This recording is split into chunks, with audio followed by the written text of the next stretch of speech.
এখন দেখো প্রিয় ছাত্রছাত্রীরা, এখন 3 নম্বরটা দেখো, মৌলিক উৎপাদক বিশ্লেষণ পদ্ধতি ব্যবহার করে নিম্নের অখণ্ড সংখ্যাগুলো লসাগু এবং গোসাগু নির্ণয় করো। তো সেম এইবারই তার প্রমাণ করতে নেই, খালি লসাগু গোসাগু বার করতে আছে।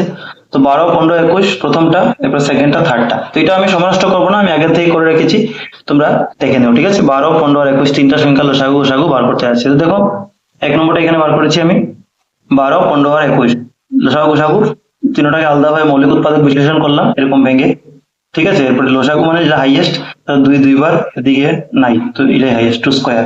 3 একবার এদিকে একবার এদিকে, তো একবারই হাইয়েস্ট, এদিকে এখানে একবার, এখানে একবার, এখানে একবার, তো একবারই হাইয়েস্ট, তো একবারই লিখবো। 5, 5 এদিকে একবার, তো একবারই সবচেয়ে বেশি হাইয়েস্ট, আর 7 একবার, পূরণ করে 420 পড়ে। আর গোসাগু কমন যেটা হয়, তো দেখবে 3, 3, 3 তিনও জায়গাতে কমন, এর জন্য 3 হবে গোসাগু। লসাগু গোসাগু বের হয়ে গেলে, যেটা বলেছিল। এরপরে এই সেকেন্ড 17, 23 আর 29, 17 একে 17 একবারই যাবে, 23 একে 23, 29 একবার, কারণ এগুলো মৌলিক সংখ্যা তো একবারই যাবে, আর কোনো আমাতে আসবে না। তো কেবলমাত্র উৎপাদক দুইটা এদের।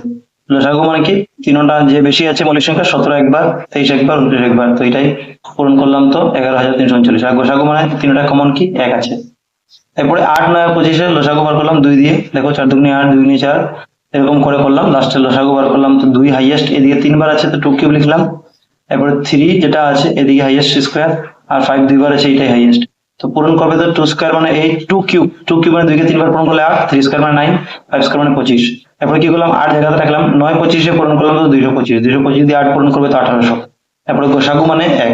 এখানে ওভার রাইটিং হয়েছে, মানে লেখালেখি হয়েছে কাছাকাছি, কারণ এখানে 21 ভেবেছিলাম, লিখেছিলাম, তো পরে প্রশ্ন দেখা গেল 25 আছে, ঠিক আছে, হয়ে গেল। তো তোমাদের 3 নম্বরটা এরকম হয়ে গেল।